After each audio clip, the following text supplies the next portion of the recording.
Hi children, welcome to GCC Education YouTube channel.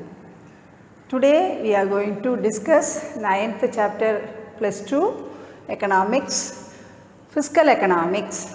In that the major instrument, second major instrument of fiscal economics is public revenue, which we are going to discuss today. Already we have done public expenditure, today public revenue. What is public revenue, children? It is nothing but the revenue. Public revenue is nothing but the revenue or income of government or public authorities through or from different sources of income, different sources, from all the sources that they are earning. That's whatever is called, that is called public revenue. So, the income of the government through all sources is called public income or public revenue. Revenue here meaning receipt, varuvai, podu varuvai, that's the meaning. Yes. And what are the sources of public revenue? That is tax revenue, vari varuvai, apra non-tax, vari tavira pira varuvai, that is non-tax revenue, tax revenue and non-tax revenue. Now, we are going to see tax revenue. What is, for that you should know what is a tax. What is a tax? Vari enbadu alladu tax enbadu, it's a compulsory contribution from an individual or from a person to the public authority or to the government. Compulsory contribution. அங்கே ஒரு கட்டாயம் என்ற ஒரு concept இருக்கிறது. கட்டாய செலுத்துகை, மக்களிலிருந்து கவர்மெண்ட்டுக்கு, அரசுக்கு மக்கள் செலுத்த வேண்டிய ஒரு கட்டாய செலுத்துகை தான் வரி என்பது. Tax is a compulsory payment by citizens, okay, to the government to meet public expenditure. How they finance their public expenditure activities? Through this tax revenue. Major source of financing public expenditure activity is nothing but revenue, is nothing but and tax revenue. It is legally imposed by the government. சட்டப்படியாக அரசு வந்து மக்களுடைய மேலே அது விதிக்கிறது. So government on the taxpayer, நம்ம எல்லாமே taxpayers தான், okay, and in no case taxpayer can refuse to pay tax to the government. அரசுக்கு ஒருபோதும் வரி தர முடியாது என்று மறுக்க அவராலே தரமாட்டா என்று அவங்களாலே மறுக்க முடியாது. அது சட்டப்படியாக அது தவறானது, அது அப்படி செய்யவே கூடாது. Can refuse to pay tax to the government. All whoever are liable to pay tax to the government, they must pay tax to the government. A tax is a compulsory payment made by, this is the definition given by Anatal Murad, and definitely there will be a question on define tax or what is the meaning of tax. So you can type this. Is a compulsory payment, கட்டாய செலுத்துகை, made by person or a firm, அல்லது ஒரு நிறுவனம் அல்லது ஒரு individual to a government without a reference to any benefit. எந்த பெனிஃபிட்டுமே, என்னது reference to benefit, the payer may derive from the government. அதாவது டேக்ஸை வரி செலுத்தும் போது உடனடி அதற்கு சமமான நிகரான எந்த ஒரு பெனிஃபிட்டோ ஒரு சலுகையும் உடனடி அவர்களுக்கு கிடைக்காது. ஆனால் அதற்கு நிகராக, this means that there is no direct and proportionate benefit to the taxpayer when they pay tax to the government. But of course many times we are getting or the persons are getting many benefits and financially so many helps or the assistance are getting, we are deriving from the government, not the time when we pay the tax to the government. That's the meaning. The characteristics of a tax.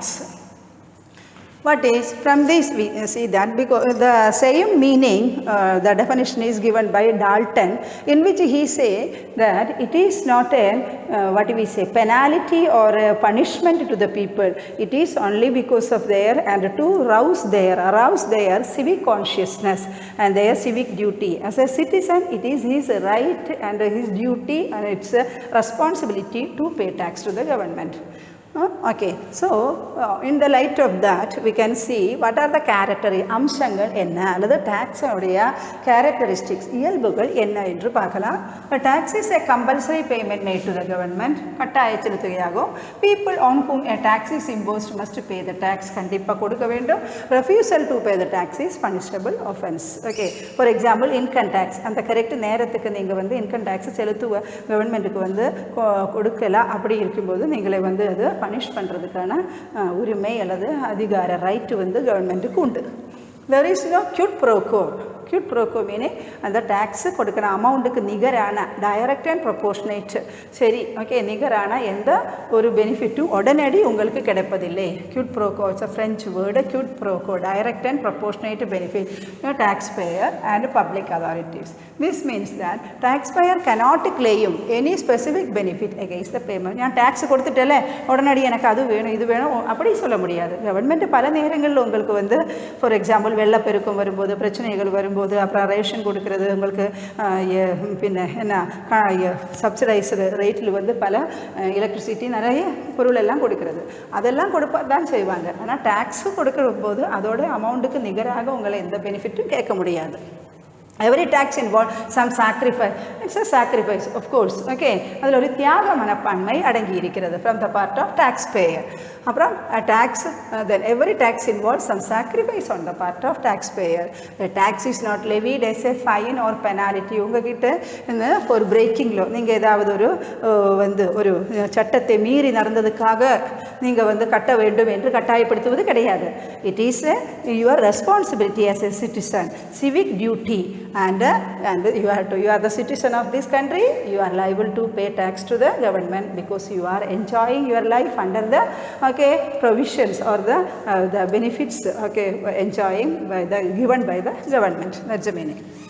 Some of the tax revenue sources are income tax, வருமான வருவாய், அதே மாதிரி corporate tax நிறுவனங்கள் கொடுக்க வேண்டியது, அது corporate உற்பத்தி செய்யக்கூடிய நிறுவனங்களோட மேலானது, சேல்ஸ் விற்பனை வருவாய், சர்சார்ஜ் அதிகப்படியான அடிஷ்னல் சார்ஜ், அப்புறம் செஸ் இது வந்து வரி மேல் வரி கூட்டு வரி அந்த மாதிரி டேக்ஸ் அப்பான் டேக்ஸ் இந்த மாதிரி நிறைய என்ன இருக்குது tax revenue sources are there. That's all. Okay children, so here one question is define tax or meaning of tax and what are the characteristics of tax and give examples of taxes. Okay.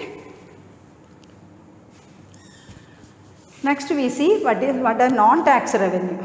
All the sources of revenue other than the tax revenue. Tax revenue தவிர வேற என்ன வருவாய்கள் கவர்மெண்ட்டுக்கு கிடைக்குதோ that is called non-tax revenue. So revenue obtained by the government from sources other than tax is called non-tax revenue. The source of non-tax revenue நமக்கு நிறைய ரொம்ப சுபரிச்சிதமான ஃபெமிலியரான சில பாயிண்ட்கள் தான் இங்கே இருக்கிறது. One is fees, and when we get any service from the government that you are applying for a license and you are applying for a passport and the service will be rendered to you by the government. For that you have to pay fees. That's the meaning. The fee is charged by public authority for rendering service to the citizen. உங்களுக்கு குடிமக்களுக்கு அவர்கள் என்ன சேவைகள் சர்வீஸ்கள் செய்கிறதோ அதற்காக அவர்கள் ஒரு fees வந்து பே பண்ணுவாங்க. That's the meaning. Okay, fees. That's the meaning. ஒரு கட்டணம். That's the meaning. அடுத்தது the fees are charged for issuing passport. Passport தரும்போது டிரைவிங் அதுக்கெல்லாம் ஒரு கட்டணம் அவங்க வசூல் பண்ணுவாங்க. That is called fees. Fine என்பது அப்படி கிடையாது.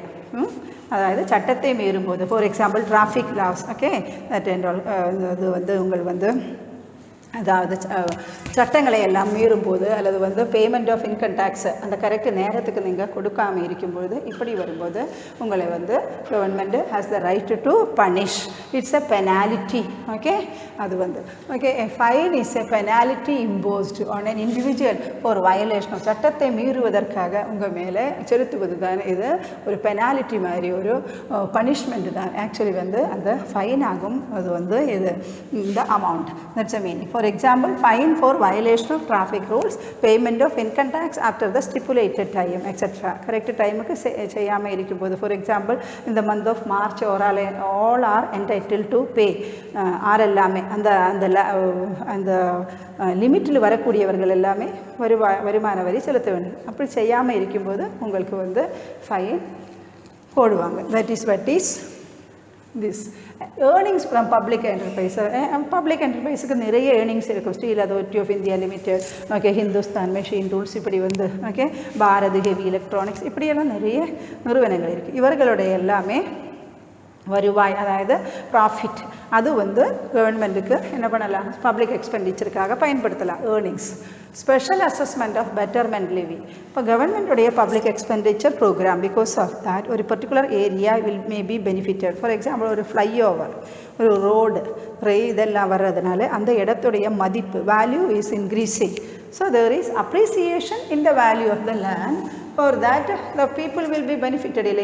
Those people will be asked to pay an additional amount or betterment levy. And the chalugai and the benefit அவங்களுக்கு கிடைத்ததுக்காக அதிகப்படியான வரி கொடுக்க சொல்லுவாங்க. That is called betterment levy. அது இல்லாம gifts, grants and aids. country to country, ஒரு நாடு இன்னொரு நாடுக்கு gifts அப்படி வந்து ஓகே இந்த மாதிரி அந்த அதெல்லாமே கொடுப்பாங்க. கிஃப்ட்ஸாக கொடுக்கறது, கிராண்ட்ஸ் வந்து அதே மாதிரி உதவித்தொகைகள் கொடுக்கறது, எய்ட்ஸ் ஃபாரின் எய்டுன்னு சொல்லுவாள். ஒரு நாட்டிலிருந்து இன்னொரு நாட்டுக்கு வந்து பொது கடன், இந்த கடன் வந்து IMF வேர்ல்டு பேங்க் இதில் இருந்து எல்லாமே நம்ம எடுக்கிறது. அது இல்லாமல் நாடுகள்கிட்டேருந்து கூட கிடைக்கிறது. இது எல்லாமே மற்றபடி கிராண்ட்ஸ் என்பது வந்து உதவித்தொகை, மானியங்கள் எல்லாமே சென்ட்ரல் கவர்மெண்ட் ஸ்டேட் கவர்மெண்ட்டுக்கும் ஸ்டேட் கவர்மெண்ட் லோக்கல் கவர்மெண்ட்டுக்கும் கொடுத்து உதவுகிறது. அதுதான். தென் அஸ்டேட்ஸ் என்பது வந்து what is this? And it's a claim of the government to entitled to get the what do we say, the property of the, to take the property of the person who owner of a property and who will die, who may die without the documented will or the proper heir. Okay, அதுக்கான உரிமையாளர் அல்லது வந்து அதற்கான வாரிசு சரியாக இல்லாமல் இறந்து போகும்போதோ அல்லது கரெக்டான உயில் எழுதி வைக்காமல் இறந்து போகும்போதோ அவருடைய property will be taken away by the or will be entitled to get to the or can be used by the government. That is claim of the government for the property of this person who dies without the documented will or the person or the heir. That is what is called escheats. These are the different sources of non-tax revenue. Non-tax revenue meaning vari thavira pira varivaigal. That's a meaning. Okay, vari thavira pira varivaigal. Varivaigal da varumana vari adhe mari sottu vari and mari. Idu vandu non-tax revenue kattanangal. Okay, that's a meaning. Idhe mari fees, fine, earnings, all these are studyable. Next is the characteristics or qualities of which a good tax system must possess. What are they? Or in other words, canons. So these are called canons or maxims. What do you mean by canon? Canon is nothing but a principle of taxation or the maxim or the principle of taxation. And qualities a good tax system must possess. That is what is.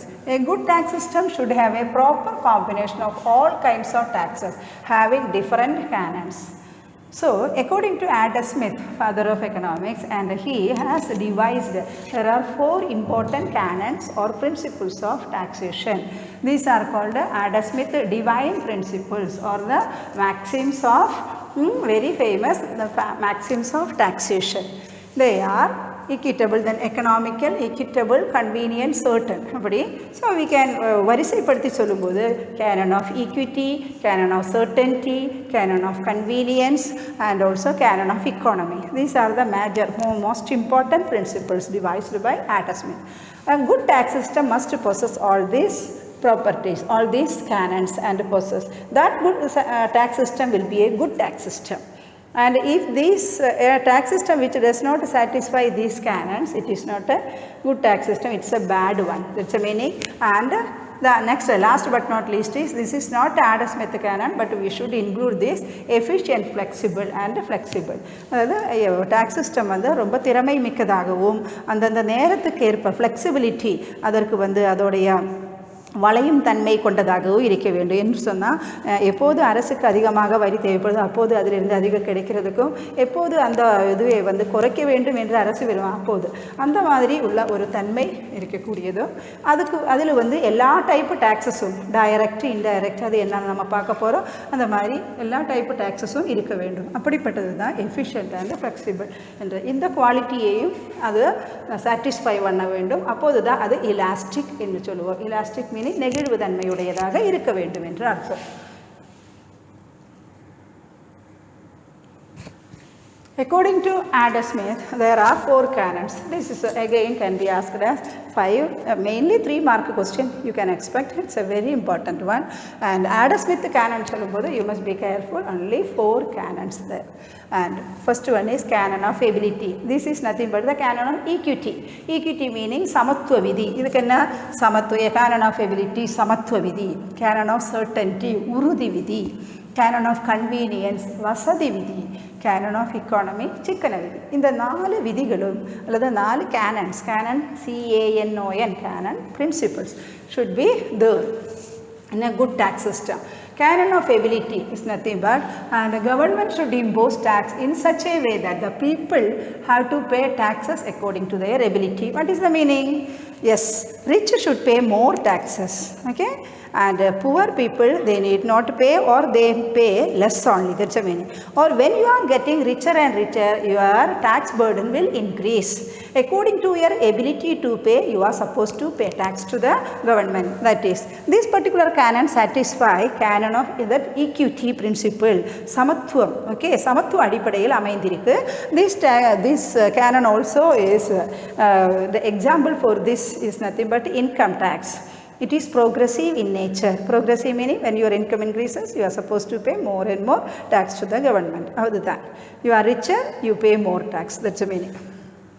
Canon of certainty. உறுதி விதியில் என்ன சொல்றா?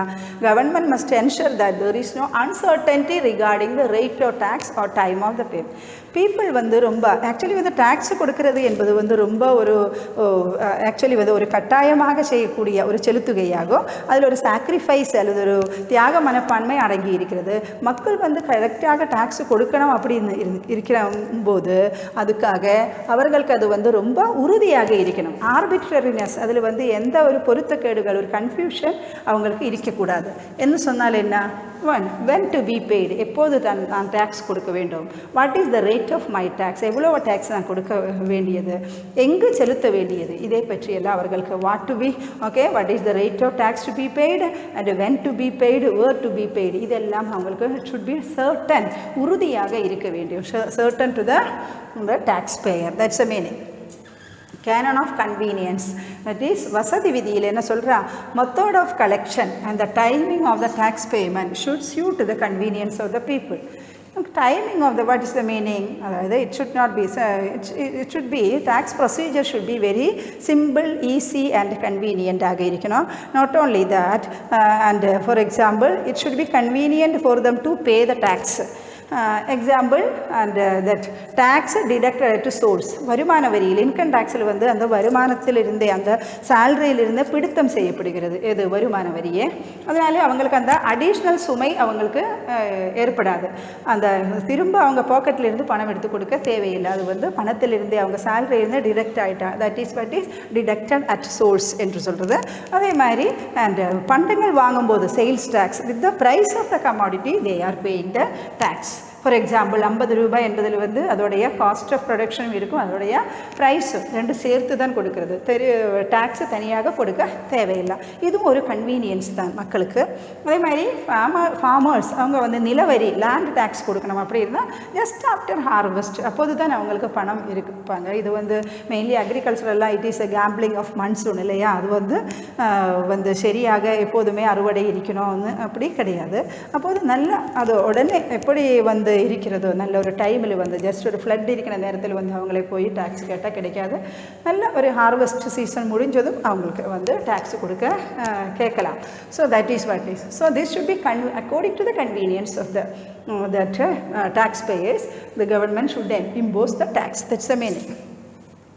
Canon of economy, அதாவது what is the objective of tax is nothing but to raise maximum revenue to the government. கவர்மெண்ட்டுக்கு எதுக்கு? to finance the activities, public expense. So அப்போ வருவாயை maximum கிடைக்கணும். அப்படி இருக்கும்போது அவங்க என்ன வேணும்? இந்த டேக்ஸை வந்து மேக்ஸிமம் அதோடைய அட்மினிஸ்ட்ரேஷன் காஸ்ட் ஆஃப் அட்மினிஸ்ட்ரிங் அல்லது வந்து then collecting the taxes officers அதில் மெயின்டைன் பண்ணவங்கள அவங்களுடைய எண்ணிக்கை குறைவாகவும், it should not be a cumber some ஒரு confusion procedure ஆக இருக்காம simplified ஆக இருந்தாலே அதில் வந்து cost of collection will be less, or in other words administrative cost should be less so that the government will get more revenue.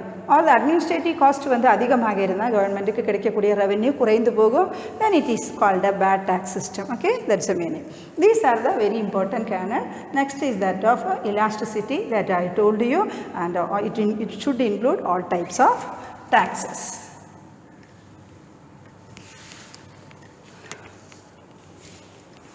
Now we see what is direct tax. Okay, direct tax. What is direct tax? Direct tax is nothing but tax on the, சொல்லுங்க students, direct tax உங்களுக்கு ரொம்ப நல்லா தெரியும். இப்போ தான் நம்ம சொன்னோம் income tax, wealth tax, these are the examples of direct tax. Why it is called direct tax? Because the taxpayers are directly paying the tax to the government. That is the meaning. Direct tax is referred to as a tax levied on persons' income and wealth and is paid directly to the government. Okay, ஒரு ஆளுடைய income மற்றும் wealth மேலே தான் இது impose பண்ணுறது government, அந்த இந்த வரியை வந்து விதிக்கிறது. சரியா, அவர்கள் வந்து டைரக்டாக நேரடியாக கவர்மெண்ட்டுக்கு அது செலுத்துகிறது. So the burden of such tax cannot be shifted. Tax cannot be shifted. அந்த பேர்டன், அதோடைய வரியுடைய சுமையை இன்னொரு ஆள் மேலே அதை ஷிஃப்ட் பண்ணவோ அல்லது அது வந்து இன்னும் மாற்றவோ இயலாது. அவரே തന്നെ அந்த சுமையை தாங்க வேண்டும். அது பின்ன அந்த சுமை அவர்களுக்கு ஏற்படுகிறது. அதுதான் இது டைரக்ட் டேக்ஸ் என்பது. டைரக்ட் டேக்ஸ் நேர்முக வரி. நேர்முக வரியில் அந்த யார் மேலே டேக்ஸ் விதிக்கிறதோ அவரே தான் டேக்ஸை அரசுக்கு வரி கொடுக்க வேண்டும், அவர்கள் தான் அந்த முழு சுமையையும் வகிக்க வேண்டும் என்பது நேர்முக வரி. Example wealth tax, income tax. Children understood? Yes. இப்போ மெரிட்ஸ் பார்க்கும்போது almost all the canons of Adam Smith, அதாவது equity, then economy, certainty, these all canons are satisfied in this particular type of tax, that is direct tax. Equity, direct tax are progressive. What do you mean by progressive? Tax rate will increase with the increase in income. That is called progressive. அதாவது வளர் விகித வரி. வருமானம் அதிகரிக்க அதிகரிக்க அதிக அதிக தென் tax அல்லது வரி நீங்கள் கொடுக்க வேண்டியது. So rate of tax varies according to tax base. Tax base என்பது வந்து வருமானமாக சொத்தா இதுதான் பேஸ். அது வந்து ஒரு குறிப்பிட்ட அளவுக்கு மேலே இருக்கும்போது, ஃபார் எக்ஸாம்பிள் வருமான வரி அப்படின்னு சொல்லும்போது 5 லட்சத்துக்கு மேலே உங்களுடைய ஆனுவல் இன்கம் அப்படி வந்து டேக்ஸ் சேல்ரி அதிலிருந்து வரக்கூடியது இருக்கிறது. அவ்வாறு இருக்கும்போது நீங்கள் வந்து entitle to pay then direct tax அல்லது வந்து income tax to the government அப்படி கொடுக்க வேண்டியது. ஸோ அது வந்து 5% இருக்கலாம், 10% அல்லது 20%, 30, இப்படி வந்து வருமானம் அதிகரிக்க அதிகரிக்க உங்களுக்கு கொடுக்க வேண்டிய அளவு அதிகரிக்கிறது. So that is what is and so it satisfy equity principle. Poor மேலே வந்து அல்லது ஏழைகள் மேலே குறைவான வரிச்சுமை தான் இங்கு ஏற்படுகிறது. அதிகவும் சுமை வந்து ரிச் அல்லது பணக்காரர் மேலே ஏற்படுகிறது. அடுத்தது வந்து சர்டன்டி. இந்த விதியும் இங்கே வந்து சாட்டிஸ்ஃபை ஆகிறது. என்ன சொன்னால் அவர்களுக்கு வந்து certainty can be ensured by direct taxes. எந்த நேரத்தில் எப்படி கொடுக்க வேண்டும் என்பது வந்து எல்லோருக்குமே தெரியும். ஃபார் எக்ஸாம்பிள் வருமான வரியானது மார்ச் இந்த மாதம் அந்த டைமு தான் அவர்களுக்கு கொடுக்க வேண்டியது. அது எப்படி தாக்கல் பண்ணணும், என்ன ப்ரொசீஜர் என்பது வந்து வருமான வரி செலுத்துவதற்கு நல்லா கிளியராக இருக்கிறது. அது வந்து ஆர்பிட்ரரினஸ் குழப்பங்கள் எதுவுமே இல்லை. அடுத்து வந்து இலாஸ்டிக். எல்லா டைப்பு டேக்ஸஸும் அதில் இருக்கிறது. நேர்முக வரி இதில் வந்து பின்ன இங்கே வந்து இலாஸ்டிக் என்பது வந்து இன்கத்துக்கு ஏற்ப அது வந்து அதிகரிக்கிறது. இன்கம் அதிகரிக்கிறது என்றால் government know very well that it will get more revenue because when the income increases they will get more tax. Okay, that is what is elastic. Direct tax satisfy the canon of elasticity. Income tax, okay, is income elastic. Income increases, tax also increases. Economy, cost of collection of direct tax is relatively low because and they themselves will directly pay the tax to the government. So cost of collection is less only. Taxpayer pay the tax directly to the state. Adanaல the cost of collection குறைவென்று. These are the merits of direct taxes. And this is also very important question, students. And what is a direct tax? What are the merits of direct tax also can be asked. The next is that of what are the demerits of direct taxes? நம்ம பொதுவாக சொன்னால் direct tax என்பது வந்து income அதே base பண்ணி இருக்கிறது. அதிக அதிக பணம் உள்ளவர்கள் தான் மெயினாக வந்து இன்கம் டேக்ஸ். ஆக்சுவலி வந்து பணக்காரர்கள் செலுத்தக்கூடிய வரி தான் டைரக்ட் டேக்ஸ்ன்னு கூட சொல்லலாம். ஏன்னா சொத்து வருமானம் அதுக்கு மேலே தான். அதனால அன்பாப்புலர் ஹியர் வந்து அதில் வரக்கூடிய percentage of population are the people paying direct tax is very less only. If ஒரு small percentage of the population only pay direct tax. So it is unpopular. No wide coverage as is in the case of indirect tax. அதுதான் நம்ம சொல்ல வரோம். Direct tax are generally unpopular. It is inconvenient and less flexible. உடனடி நமக்கு direct tax every year வந்து அதை வந்து அதிகரிப்பிக்கவோ அது முடியாது. அது மக்கள்கிட்ட வந்து ஒரு satisfaction அவங்களுக்கு இருக்காது. அதனால வந்து should not be increased. So it is less flexible என்று சொல்லலாம். Productivity affected. And in what way productivity affected? அதாவது அவங்க உற்பத்தி செய்யும் அவர்கள் ஆக்கத்திறன் அதை வந்து அது பாதிக்கிறது என்றால் அதிக நான் உற்பத்தி செய்து அல்லது அதிகமாக நான் உழைத்து சம்பாதிக்கும் பொழுது அதிகமாக நான் டேக்ஸ் கொடுக்க வேண்டி இருக்கும் என்ற ஒரு சிந்தனை அவர்களுக்கு ஏற்படும் போது அது அவங்களோட உற்சாகத்தை அல்லது வந்து இன்ட்ரெஸ்டை வந்து கெடுத்துகிறது. தட்சமேன் according to many economists direct tax may adversely affect productivity. உற்பத்தி திறனை வந்து பாதிக்கிறது என்று. ஏன்னா citizens are not willing to earn more income. More income வந்தால் more should be paid as tax இல்லையா, கொடுக்க வேண்டியது. So because in that case we have to pay more taxes. அதனால் next is inconvenient. Taxpayers find it inconvenient to maintain accounts இல்லையா. இந்த procedure எல்லாம் இருக்குது. Income tax அதோடைய அக்கௌண்ட் எல்லாம் மெயின்டைன் பண்ணி அதெல்லாம் கரெக்டாக அதோடைய எல்லாமே போட்டு அது கரெக்டான நேரத்தில் தாக்கல் பண்ண வேண்டிய இன்கம் டேக்ஸு அது ரிட்டர்ன் ஃபைல் பண்ணுறது அந்த மாதிரி உள்ள ப்ரொசீஜர்கள் எல்லாம் இருக்குது. இதெல்லாம் மக்களுக்கு வந்து கொஞ்சம் இன்கன்வீனியண்ட்டாக இருக்கிறது. Maintaining account, submitting return and pay இது ஒன்றுமல்ல. ஆக்சுவலி வந்து நிறைய ஒரு அமௌண்ட்டு அவங்க வருமானத்தில் இருந்து சிலவங்களெல்லாம் ஒரு மந்த் அவங்களுடைய வருமானம் அப்படியே வந்து அது டேக்ஸாக கொடுக்க வேண்டி இருக்கும். அப்படி இருக்கும்போது ஒரு லம்சம் ஒரு பெரிய அமௌண்ட் கொடுக்கும்போது அவங்களுக்கு அது கொஞ்சம் பெயின் ஒரு வலி ஏற்படுகிறது. அது வந்து இட் இஸ் நாட் ஒரு displeasure will be there from the part of the taxpayer. That is what is and this inconvenience here. And the submit return, pay tax in lump sum, these are all what comes under the inconvenience part of demerit part of then direct tax. Next is but then lump sum they must pay. No, there is every chance of getting tax evaded or tax evasion. Tax கொடுக்காமல் escape ஆகாதுன்னு சொன்னால் அல்லது வந்து அந்த வரி கொடுக்காமல் அதிலிருந்து எவ்வாறு எல்லாமே அதிலிருந்து வெளியே வர முடியும் என்பது வந்து சிலவங்க தெரிஞ்சு வச்சுருப்பாங்க. அப்போ burden of direct tax is so heavy. அதுதான் காரணமாக அதிகமாக கொடுக்கறதுனால உற்சாகம் இல்லை. அவங்க வந்து அதிலிருந்து கொடுக்காமல் அது மீறி வெளியே வருகிறது. இவேட் டேக்ஸு கொடுக்காமல். So this ultimately leads to the generation of black money. இப்படி வரும்போது நிறைய பேர் வந்து கருப்பு பணம் உருவாக வாய்ப்பு இருக்குது. இந்த பணம் எல்லாமே எங்கேயோ மறைந்து அல்லது பதுக்கி வைப்பாங்க. That's a meaning. ஸோ அதனால் this is dangerous to the economy. Black money எப்போதும் வாட் இஸ் பிளாக் மணி?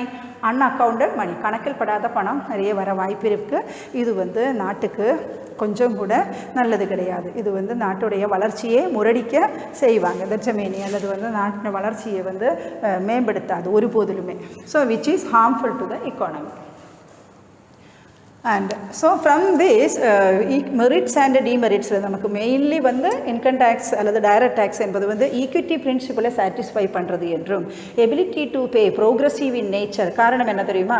நம் நாட்டுடைய inequality in income distribution. Rich வந்து ரிச்சாகவும் புவர் வந்து புவராகவும் ஏழைகளாக இருக்கிறதுக்கு காரணம் இந்த அதிகமாக பணக்காரர்கள் நிறைய அவர்கள் இன்னும் அதிகரிக்கிறது என்று தான். அப்போது அவர்கள்கிட்ட அந்த அதிகப்படியான பணத்தை வாங்கி ஏழைகளுக்கு சாதகமாக டிஸ்ட்ரிபியூட் பண்ண முடியும். அதுதான் ப்ரோக்ரஸிவ் டாக்ஸேஷன். ஸோ அதனால் this is the major merit of and direct tax. அதே மாதிரி டிமெரிட் என்பது there is possibility of tax evasion. Okay, வரி ஏய்ப்பு.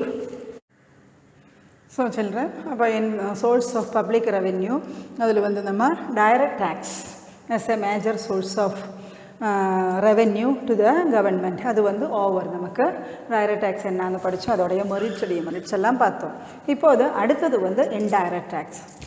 What is indirect tax children? Yes சொல்லுங்கள். Okay, tax on goods and services, that is called indirect tax. Tax on income and wealth is direct tax, and a tax on goods and services, purchase of goods and services இருக்குல்ல அதுதான் வந்து mainly வந்து indirect tax. Actually வந்து who are entitled to pay indirect tax mainly?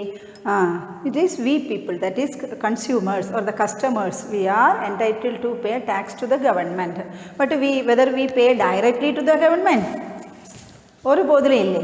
நம்ம வந்து யாருக்கு பே பண்ணுறோம்? To the சில்லறை விற்பனைக்காரர், ஹோல்சேலர் அல்லது ரீட்டெய்லர் அல்லது மேனுஃபேக்சர், உற்பத்தியாளர்களுக்கு தான் நம்ம பே பண்ணுறோம். அவர்கள் they pay directly to the government. So we pay tax indirectly to the government.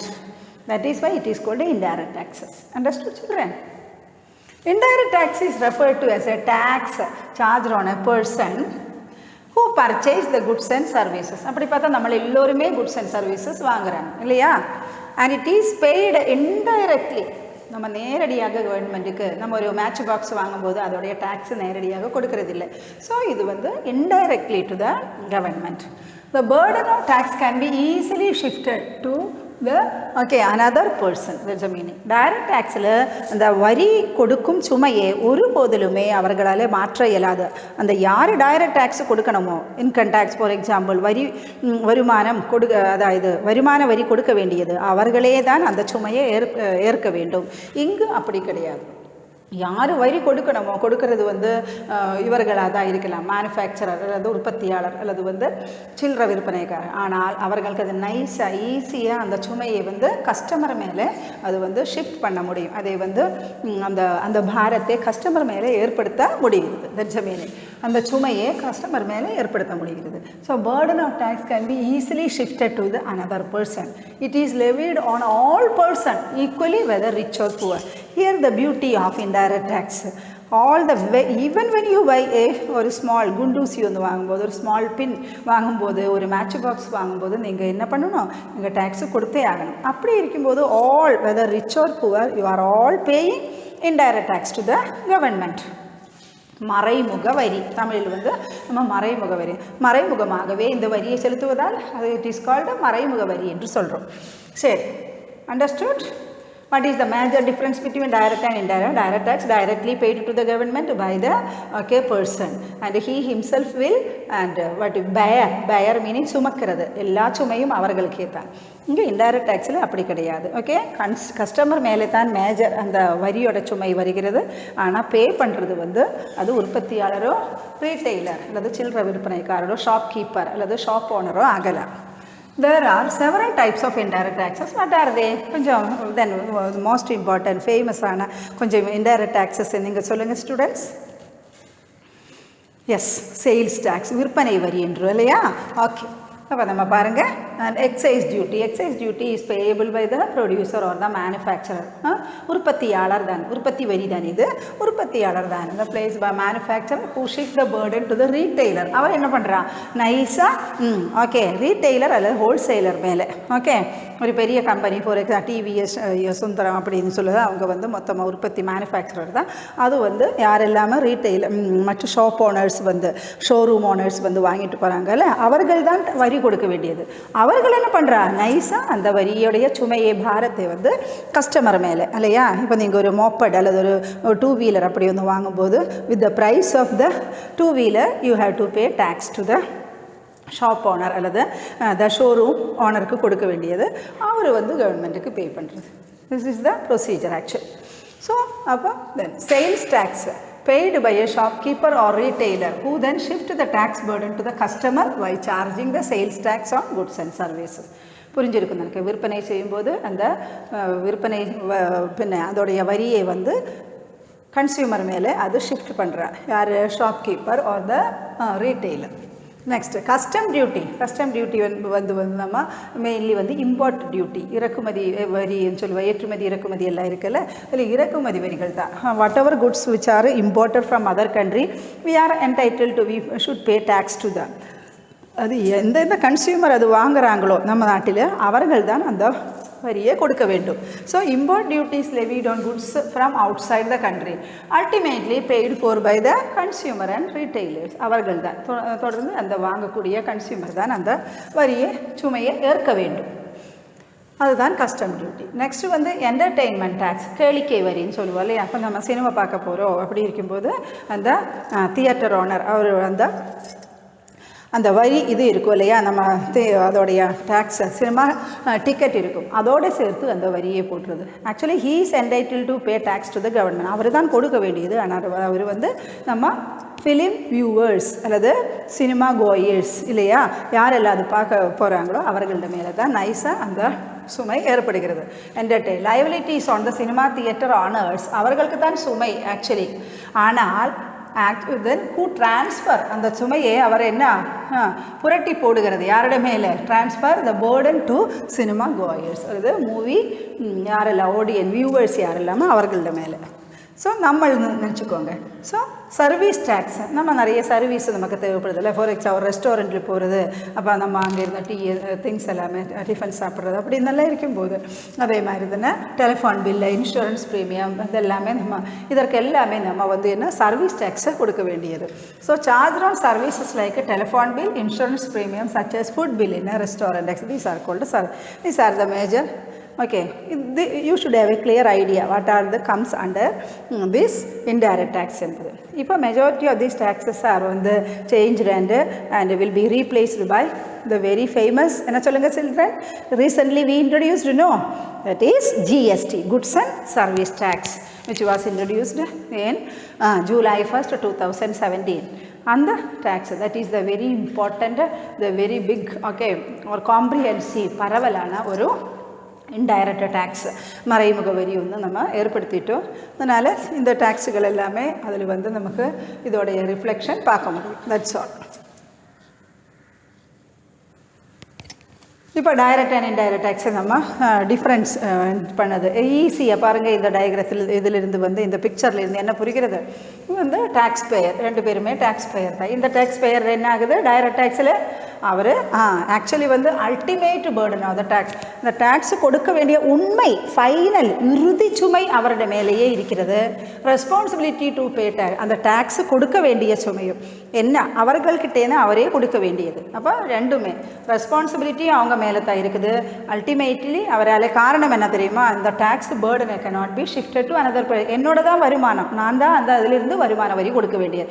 என்னுடைய தான் சொத்து, நான் தான் அதிலிருந்து சொத்து வரி கொடுக்க வேண்டியது. அதனால when you earn income you are responsible for the tax payment and you okay also have the burden. Okay, burden அந்த சுமையை நீங்க வகிக்க வேண்டும்.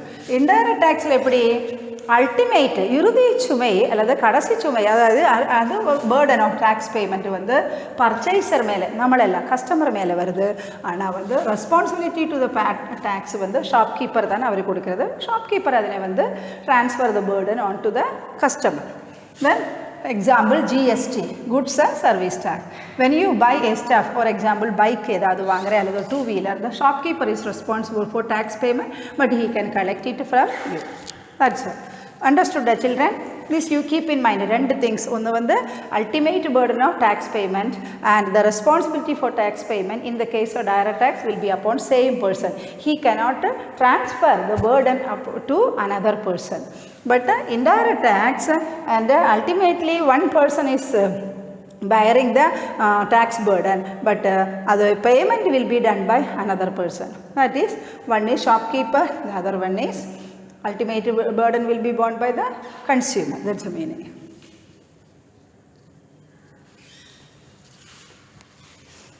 Now what are the merits of indirect taxes? இப்போ நம்ம மெரிட்ஸ் ஆஃப் டைரக்ட் டேக்ஸ் படித்தோம், அதே மாதிரி தானே டிமெரிட்ஸும் படித்தோம். டிமெரிட்ஸ் படிக்கும்போது நம்ம முக்கியமாக பார்த்தோம் அதில் வந்து it is unpopular, at not wide coverage கிடையாது. Very small percentage of the population only are paying direct டேக்ஸ்னு படித்தோம், இன்கம் டேக்ஸ். இங்கே வந்து அதுதான் each and every person who purchase a commodity entitled to pay indirect tax அல்லது வந்து commodity tax to the government, sales tax கொடுக்க வேண்டியது. அதனால் wider coverage, this is the merit of what is the demerit of direct tax will become the merit of indirect tax here. Wider cover, all the consumer, whether they are rich or poor, have to pay indirect taxes. For this reason, it is said that indirect taxes can cover more people than direct tax. இதில் வந்து நிறைய எல்லா மக்களையும் அதில் உள்ளடங்கி இருக்கிறது. Equitable, இது வந்து மோர் என்ன ரொம்ப நீதி நியாய அடிப்படையில் தான் இந்த டேக்ஸ் அமைஞ்சிருக்கு. காரணம் என்ன? Indirect tax satisfy the canon of equity when higher tax is imposed on luxury. luxury யார் வாங்க அந்த கமாடிட்டி எல்லாமே luxurious items rich people தான். அவர்கள் அந்த கமாடிட்டிக்கு வந்து டேக்ஸ் ரேட் வந்து அதிகம் தான். ஸோ அதோடைய விலையும் டேக்ஸ் ரேட்டு போடும்போது இன்னும் விலை அதிகம். ஸோ இந்த விலை அதிகமானதுனால rich people only will buy and they only bear the burden, okay, of this type of commodity. So அதனால poor people மேலே இந்த சுமை ஒரு போதிலும் வராது. So it is equitable.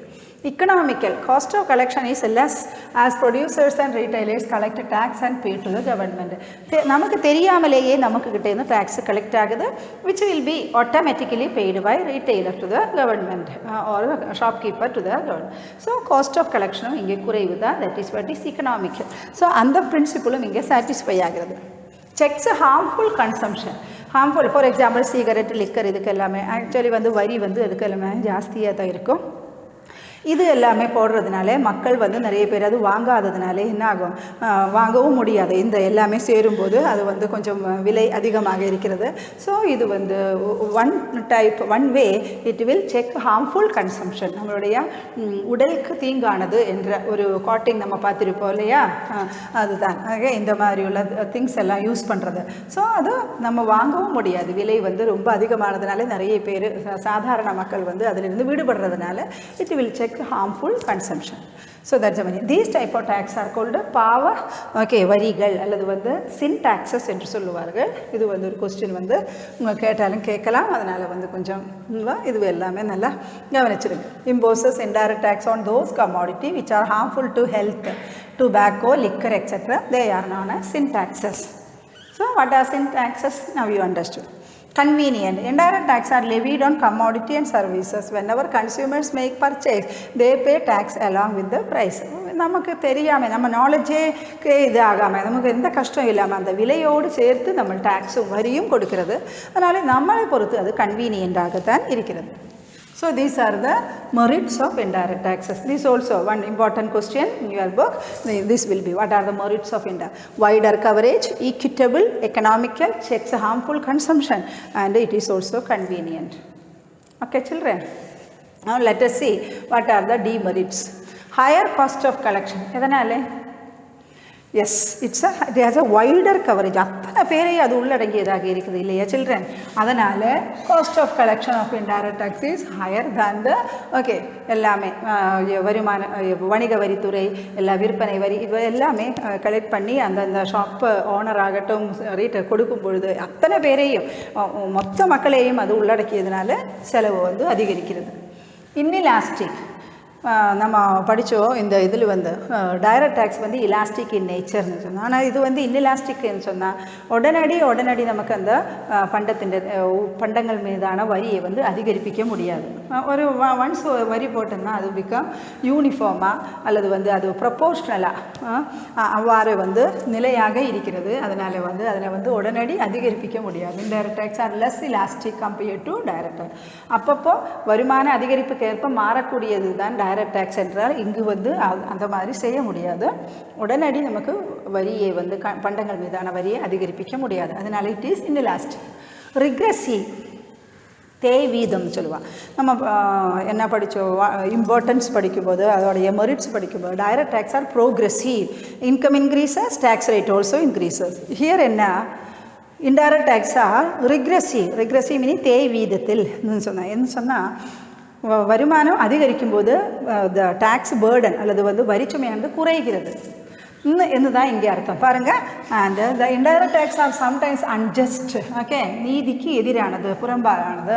And regressive in nature, they விகிதத்தில் தான் இருக்கும். In nature since both rich and poor person have to pay the same amount இல்லையா.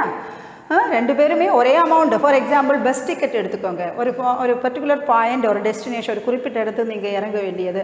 ரெண்டு பேருமே ரிச் ஆகட்டும், ஒரு ஆள் பூவர, ரெண்டு பேருமே டிக்கெட் எடுக்கும்போது ரெண்டு பேருமே ஒரே பஸ் ஃபேர் தான் நீங்கள் கொடுக்க வேண்டியது. ரெண்டு பேருக்குமே சுமை ஒன்றே தான் இருக்கிறது. அப்போது என்ன அர்த்தம்? அவர் ரிச்சாக இருந்தும் அவர்களுடைய சுமையும் உங்களோட நீங்கள் ஏழையானவனுக்கும் ஒரே சுமை தான். ஸோ அவர்களுடைய இன்கம் அதிகரிக்கும் போது அவங்க சுமை குறையிறது மாதிரி தான் நமக்கு தெரிகிறது. அதுதான் அது இங்கே அர்த்தம். Amount has taxes respective of their income level. Uncertainty உறுதித்தன்மை குறைவு. அதாவது rise in indirect tax increase the price and reduce the demand for goods. Tax அதிகம் போடும்போது என்னாகும்? பண்டத்தின் விலையானது அதிகரிக்கும். பண்டத்தின் விலை அதிகரிக்கும் பொழுது எஸ் டிமாண்டு குறைகிறது இல்லையா? டிமாண்டு குறையும் போது கவர்மெண்ட்டுடைய நோக்கமானது எதற்காக பண்டத்தின் மேலே டேக்ஸ் அதிகமாக போட்டோ? சரி, to get more revenue. Now it become a futile or vain, or in other words அது அந்த நடவடிக்கை அவங்களுக்கு எந்த யூஸும் கொடுக்கல. it become useless. is it? காரணம் என்ன? அதிக வருமானம் கிடைக்காது, டிமாண்ட் குறைஞ்சு போச்சு, because the price increased. அதனால தான் according to Dalton in indirect taxes 2 + 2 is not equal to 4 but equal to 3 என்று சொல்றாங்க.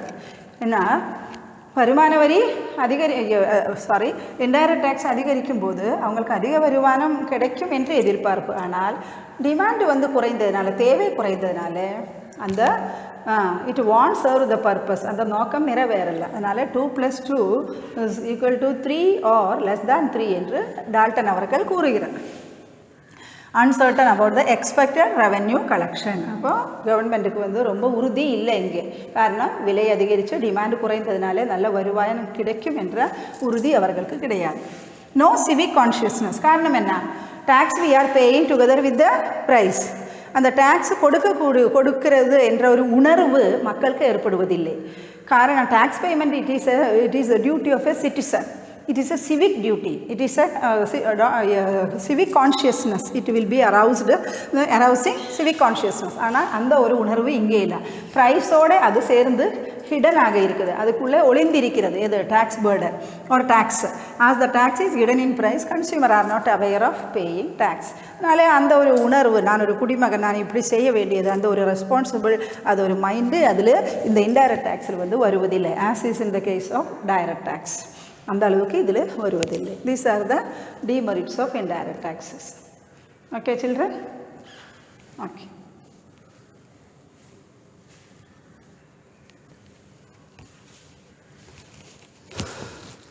Now it is the time for making a comparative study of direct and indirect tax.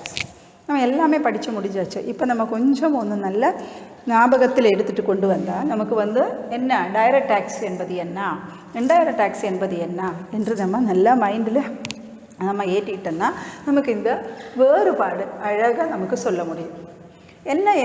என்ன அடிப்படையில் நம்ம வேறுபடுத்துகிறது என்று பாருங்கள். Basis for comparison. What are the base? Meaning. First meaning of direct tax already we studied இல்லையா? Direct tax referred to as the tax levied on person income and wealth and is paid directly to the government. Meaning படிக்கிறதாக இருந்தால் இதிலிருந்தே இது படிச்சுக்கலாம் உங்களுக்கு. Okay, paid and directly to the government, that is direct.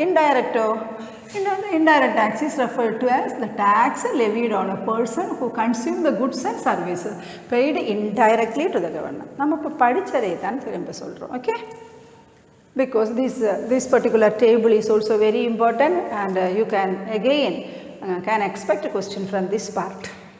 Nature என்ன அதனுடைய இயல்பு என்பது nature என்ன?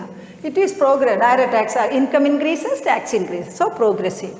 And indirect income increases, tax rate decreases, as is in the case of best buyer. I told you இல்லையா? அதுதான். அப்போ ரிச் மேலே இங்கே சுமை அதிகரிக்குது, வருமானம் அதிகரிக்கும். இங்கே சுமையானது தேய் வீதத்தில் குறையத்தான் செய்கிறது. அதனால் regressive. Incidents and impact. Incidents என்றால் அதாவது ultimate burden and initial burden என்று சொல்வார்கள். இறுதி சுமை இன்சிடென்ட்ஸ், இம்பேக்ட் என்பது ஆரம்ப சுமை. இரண்டுமே யார் மேலே தான் வரும்? டைரக்ட் டேக்ஸில் falls on the same person. Responsibility கொடுக்க வேண்டிய அவருடைய மேலே தான் டேக்ஸ் விதிக்கிறது. அந்த இன்கம் டேக்ஸ் வருவாய் யார் ஈட்டுகிறதோ அவருடைய மேலே தான் இன்கம் டேக்ஸ், அவரே தான் கவர்மெண்ட்டுக்கு கொடுக்க வேண்டும். So both. அப்போ கடைசி அல்லது இறுதி சுமையை தான் இன்சிடென்ட்ஸ். கொடுக்க வேண்டிய பொறுப்பும் உண்மையிலே கொடுப்பவரும் அவரே தான். He cannot shift the burden. அதனால incidents and impact of the tax நல்லா புரிஞ்சுக்கோங்க ஸ்டூடெண்ட்ஸ். இந்த மீனிங் இன்சிடென்ட்ஸ் மீனிங் வந்து இறுதி சுமை, வரி கொடுக்க வேண்டிய இறுதி சுமை. இம்பேக்ட் மீனிங் ஆரம்ப சுமை அல்லது வந்து வரியுடைய அந்த பின்ன இம்பேக்ட் தாக்கம் என்று சொல்லுவோம். வரி தாக்கம் மற்றும் வரி நிகழ்வு என்றும் சொல்லுவார்கள். So incident falls on the same person, it will be on different person. Shopkeeper and consumer for example இங்கே 2 பேர் இருப்பார்கள்.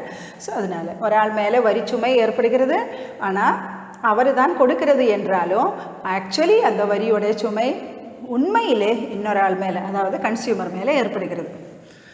டேக்ஸ் பேஸ் என்ன பேஸில் இது ஃபார் எக்ஸாம்பிள் இன்கத்தில் வந்து டைரக்ட் டேக்ஸில் வந்து இன்கம் அல்லது வெல்த் அந்த அடிப்படையில் தான் அண்ட் டேக்ஸ் இஸ் இம்போஸ்ட்.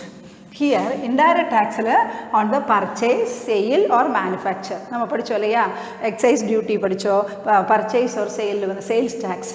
அப்போ சேல் பண்டம் சேல் பண்ணும்போது அல்லது வந்து பண்டம் உற்பத்தி செய்யணும் அந்த கட்டத்தில் எல்லாம் தான் இந்த டேக்ஸ் வந்து அவர்கள்ட்ட மேலே தான் சுமத்துகிறது. That's when you purchase, sale or manufacture goods or provision or service.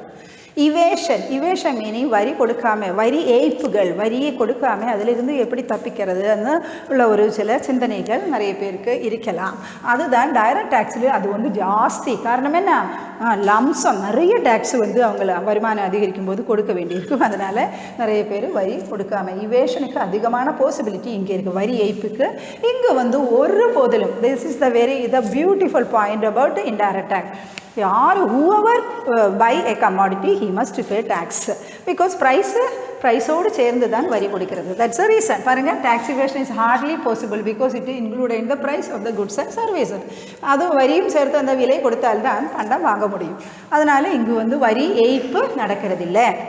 So inflation, direct tax helps in controlling inflation ஏற்படுகிறதுன்னு வச்சுக்கோங்க.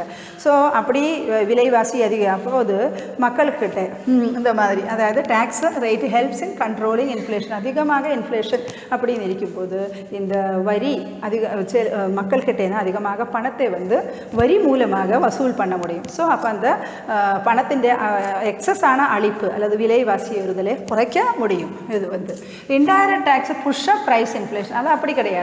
இங்கு வரி அதிகம் ஆகும்போது என்ன ஆகும், இன்னும் விலை அதிகரிக்கும். விலைவாசி அதிகரிக்கிறது என்றால் இன்ஃப்ளேஷன் அதிகரிக்கிறது. அப்போ indirect tax cause inflation to be worsened more ஆகிறது. ஆனால் கண்ட்ரோலிங் இன்ஃப்ளேஷனை கண்ட்ரோல் பண்ணதுக்கு மிக நல்ல ஒரு கருவியாக எது இருக்கிறது, டைரக்ட் டேக்ஸ் இருக்கிறது. இம்போசிஷன் அண்ட் கலெக்ஷன் எந்த ஆரோட மேலே எல்லாமே இந்த வரியை விதிக்கிறது, யார்கிட்ட நல்லா கலெக்ஷன் பண்ணுறது அப்படின்னு பார்க்கும்போது imposed on and collected from அசஸி, யாரோட மேலே வரி விதிக்க வேண்டுமோ அவர்கள். அப்புறம் வந்து அது யாரெல்லாம் இண்டிவிஜுவல், நம்ம ஒவ்வொரு வருமானம் ஈட்டுபவர்கள், ஹிந்து அன்டிவைடட் ஃபேமிலி அண்ட் வந்து கம்பெனி நிறுவனங்கள், ஃபேர்மு எக்ஸட்ரா. ஓகே, இவர்கள் எல்லாம் தான் இது கொடுக்க ஆகிட்டு அவர்களுக்கெல்லாம் கடமை அல்லது வந்து கடமைப்பட்டவர்கள். தட்சமேனி அவர்கள் தான் இதுக்கு கொடுக்க வேண்டியவர்கள். ஓகே, நெக்ஸ்ட் இங்கு வந்து imposed on and collected from consumer of goods and services but paid and deposited by the assessee. Assessee maybe retailer ஒரு ப்ரொடியூசர் ஆக இருக்கலாம். ஆனால் அல்டிமேட்லி வந்து பே பண்ணுறது யார் தான், கன்சியூமர் தான். That's mean imposed and collected from the consumer but deposited by the assessee. இது கொடுக்கறது கலெக்ட் பண்ணி கொடுக்கறது வந்து ரீட்டெய்லர் அல்லது ஹோல்சேலராக இருக்கும். பேர்டன் அதில் வரிச்சுமை it cannot be, this is the most important difference between indirect and direct, cannot be shifted.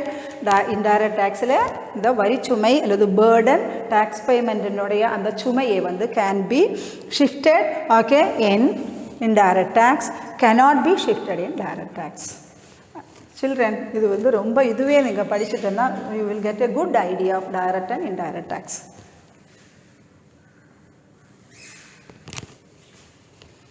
இப்போ next வந்து நம்ம இந்த டைரக்ட் டேக்ஸ் இது கூட படித்தால்தான் நமக்கு வந்து இது பப்ளிக் ரெவென்யூ அந்த கான்செப்ட் வந்து கொஞ்சம் கம்ப்ளீட் ஆகும். அதனால தான் இது வந்து நியூலி டிவைஸ்டு டேக்ஸ் சிஸ்டத்தில் வந்து வரக்கூடியது தான் goods and service tax, GST. என்ன நம்ம ஏற்கனவே பார்த்தோம், one of the important indirect tax which was recently, okay, and came into force in our country July 1st 2017. Goods and Service Tax Act was passed in Parliament on 29th March 2017. இந்த question வந்து one word கேட்பாங்கம்மா. the act came into effect on 1st July 2000. என்ன பேர் இதுக்கு? goods and service tax. okay. GST is one indirect tax for the entire country. Actually வந்து நிறைய tax upon tax, அப்புறம் பல்வேறு மல்டிபிள் ஸ்டேஜஸில் டேக்ஸ் விதிக்கிறது, இப்படி எல்லாமே நிறைய முறைகள் எல்லாம் இங்கே இருந்தது. கமாடிட்டி உற்பத்தி செய்யும்போது இந்த மாதிரி எல்லாமே, அதுக்கப்புறம் விற்பனை செய்யும்போது அதிலெல்லாம் ஆர்பிட்ரரியான கன்ஃபியூஷன் தரக்கூடிய நிறைய முறை, இது எல்லாமே ஒழித்து கட்டுறதுக்காகத்தான் சென்ட்ரல் கவர்மெண்ட் இந்த மாதிரி ஒரு முறையை கொண்டு வந்தது. இப்போது it is one indirect tax. Indirect meaning பண்டங்கள் மீதான வரி, விற்பனை வரி, பண்டங்கள் மீதான for the entire country, the whole country. Under the GST regime, இதில் என்னன்னா tax will be levied at the final point of sale. okay. அதனால் வந்து அதிலிருந்து எந்த ஒரு அநியாயமானதோ அல்லது வந்து வேறு எந்த ஒரு தப்பிக்கலோ ஒரு மற்ற சீர்கேடுகள் எதுவுமே நடக்க வாய்ப்பில்லை.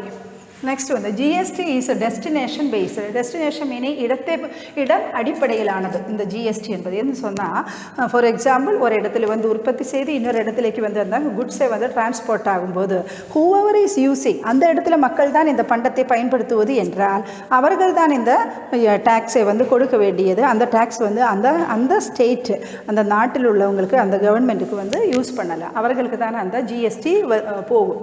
இந்த consumer consider goods manufactured in Tamil Nadu and are sold to the final consumer in Karnataka. இங்கு உற்பத்தி செய்து தமிழ்நாட்டில் என்ன அது வந்து எங்கே அனுப்புறது வந்து then final consumer கர்நாடகத்தில் மக்களுக்கு தான். Okay.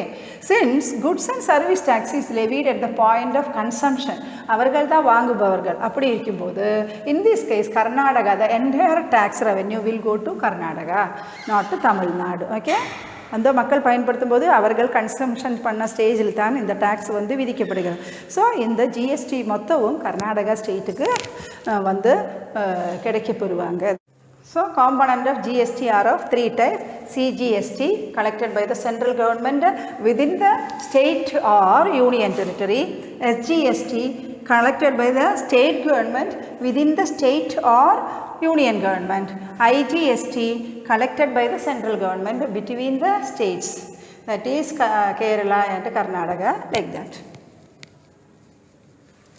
Now the advantages of GST mainly remove the cascading tax upon tax, வரிக்கு மேலே வரி என்ற அந்த அடித்தள விளைவே அல்லது வந்து cascading எஃபெக்டை இது மாற்றிவிட்டது, இது ரிமூவ் பண்ணிருச்சு. Effect on the sale of goods and services. since tax on tax is eliminated in this regime, cost of goods decreases, beneficial to the consumer. வரி மேலே வரி போடும்போது பண்டத்தின் விலையானது அதிகரிக்கும். ஆனால் இப்போது அது வந்து குறைஞ்சி போயிருக்கு. So GST is also mainly technologically fully computerised system தான். அதனால் வந்து activities like registration, return filing, application for refund and response to notice need to be done online on the GST portal. அதனால் வந்து எஃபிஷியண்ட்டாக, வேகமாக, ஸ்பீடாக செய்ய முடிகிறது. So this will speed up the processes. These are the two important merits of GST. Now we can come to the concluding part, children. So with this, public revenue is almost over. Then goods and service tax in India is comprehensive, multi-stage and destination based tax that is levied on every value addition. Evaluate your understanding. Plans and policies of direct tax are being recommended by direct tax பற்றி பரிந்துரைப்பது யாரு? Okay, central board of direct taxes என்ற ஒரு அமைப்பாகும், which is under the Ministry of Government of India. There is chance of getting one word question. Central Board of Direct Taxes is in charge of or making or it only make recommendations regarding direct taxes. According to Adam Smith, there are dash canon. How many canons? 4 canons of taxation or maxims of taxation. Okay, I hope you understood, children. Okay, with this came to an end.